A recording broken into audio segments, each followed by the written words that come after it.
and welcome to Watchbox Studios and Watches Tonight. It's good to be back with you. Hello, and welcome back. Happy Friday. Happy Black Friday. Here with my latest installment of the longest-running occasional segment on this show, Trends That Need to End, starting with moldy stickers on Rolex casebacks. I'm sorry, I threw up in my throat a little bit right there. Okay, long ago in a galaxy far, far away, Rolex started putting simple ID stickers on the backs of watches destined for dealers. In time, these became more elaborate and more noticeable, including holograms.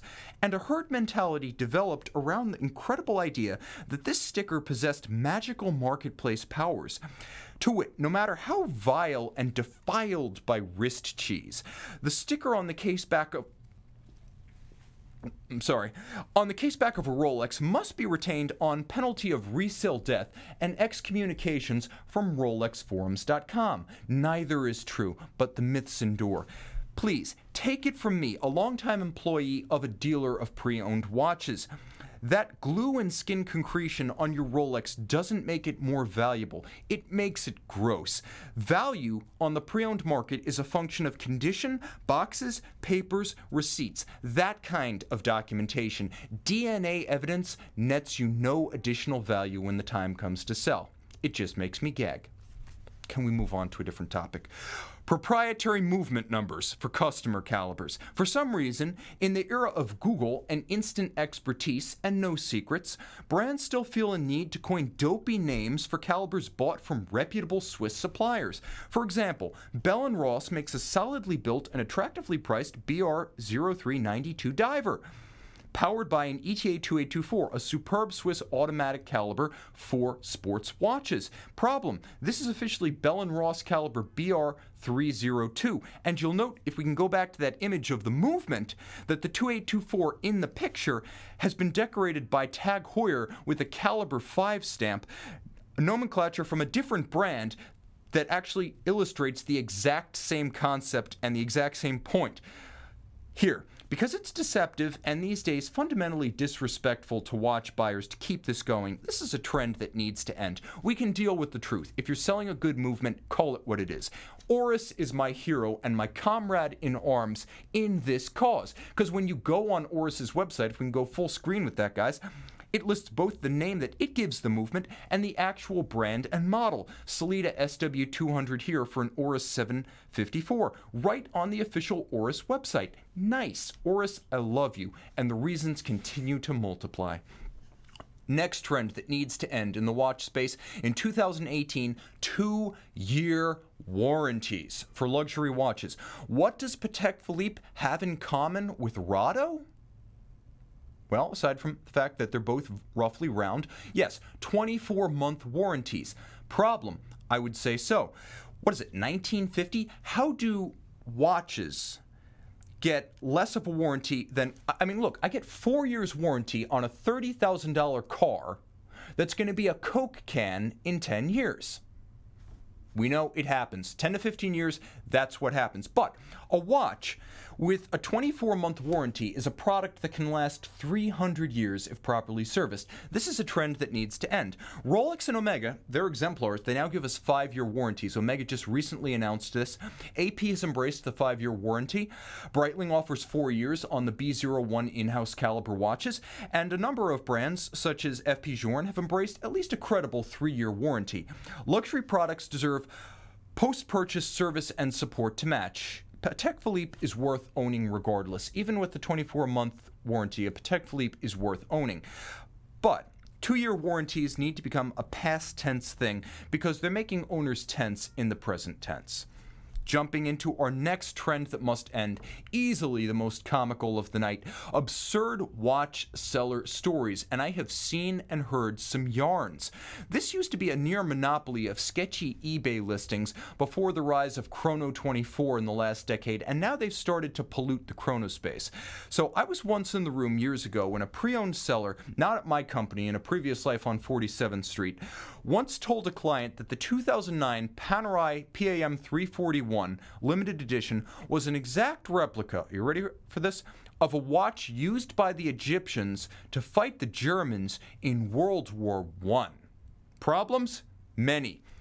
Yeah, World War I Egypt was an outer province of the Ottoman Empire, initially an ally of Germany in World War I. It was then occupied for most of World War I by British representatives who staged an enduring coup and puppet regime during this period and afterwards. Panerai didn't start prototyping military watches in earnest until the middle of the 1930s, and World War I, remember we just celebrated the armistice anniversary, was 1914 to 1918. More problems. The 60mm watch on which the PAM 341 is based wasn't created until 1956. So, in other words, a watch, this limited edition, was based on a late 1950s model named the Big Agiziano, informally, that was created for the Gamal Abdel Nasser era of Egyptian military, and that's about 4 decades after World War I. Crap like this continues to float around the seller space even in the year 2018. I've even seen stuff that I wrote on JLC forums cut and pasted onto eBay listings for the wrong watch. So, I will admit, BS is a ton of fun, and I'm actually gonna admit that it adds a huge amount of sex appeal, and thus I try my hand. Let's see if I can add sex appeal to an old watch in bad condition.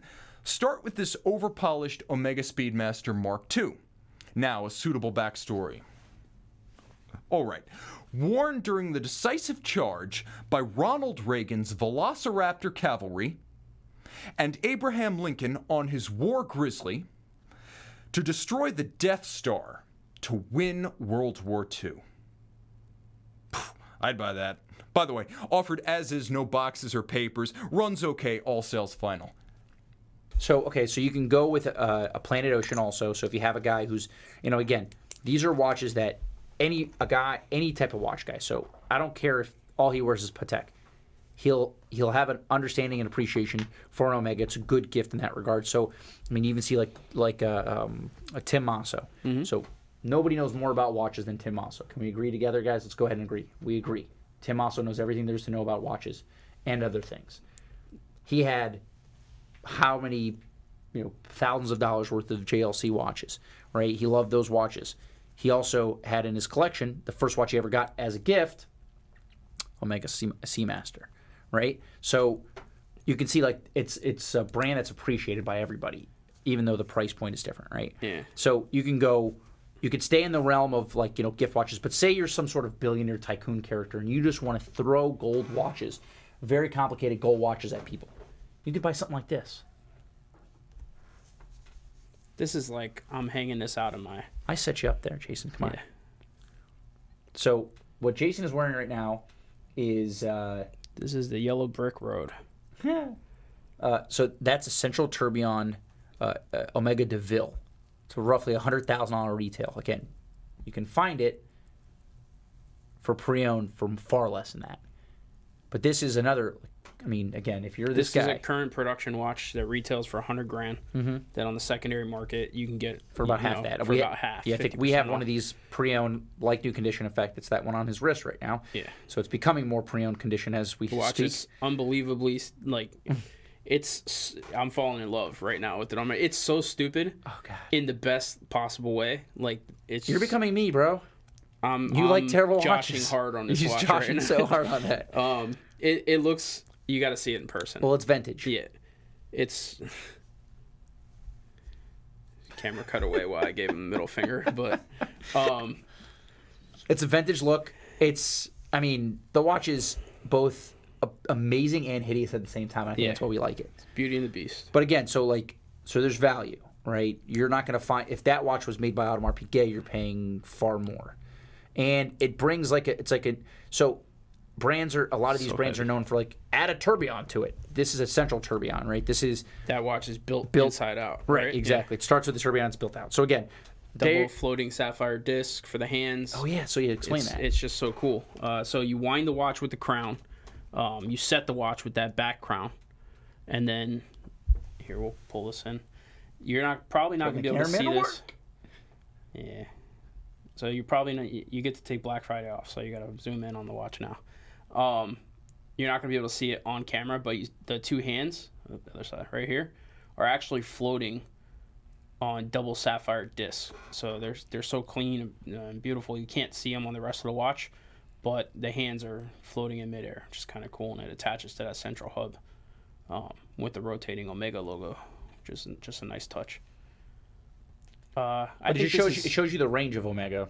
Right, and again, we're talking about, like, you're not giving a $100,000 watch as a gift, and if you are, then God bless you. But give me a call because I need a gift. I mean, the thing is that the gamut that they run, anything from a quartz, Aquaterra, all the way to So okay, so that's right. So we covered the regular dive watches. We covered the large, obnoxious dive watches, chronograph. So again, it's funny. Omega has some really, really iconic pieces. So Seamaster, super iconic. Bond Seamaster, right? Yep. What's also super iconic?